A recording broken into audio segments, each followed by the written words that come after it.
So, jumping to Leopold's in jail, and even before Loeb is killed in jail, what you dive into, and it's just so clear from day one, the only reason that Leopold is going to get through prison is he is already a manipulator, and prison puts these skills basically on steroids. And even though, as we talked about, no one liked him, but he knew how to play the game, basically, right?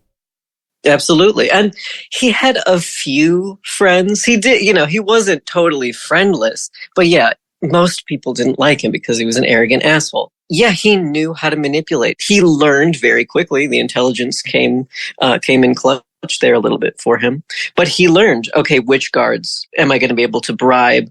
How do I adapt? He adapted very quickly to the kind of code of conduct of the prison, which I think also helped.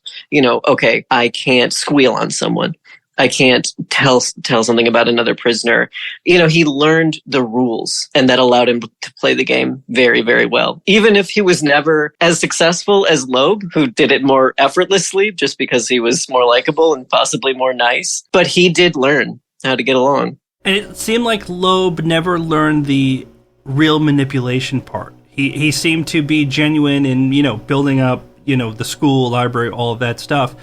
And it seems like his fatal flaw, which got him killed, is he thought he can just keep buying everybody off. And then when he wasn't able to, buy things for people, he didn't have anything to fall back on, and then he ended up dead.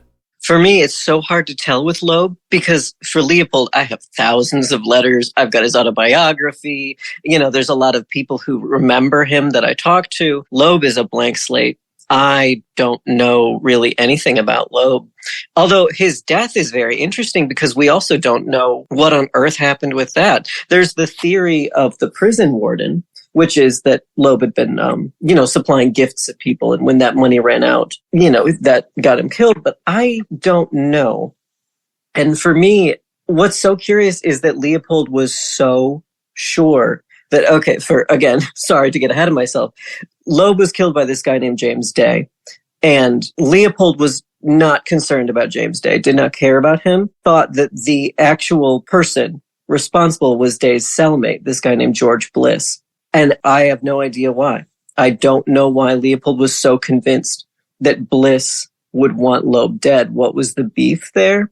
There are some people who said that Loeb had been trying to take some political power and Bliss objected to that, or that Loeb was trying to go for, a kid that Bliss was interested in.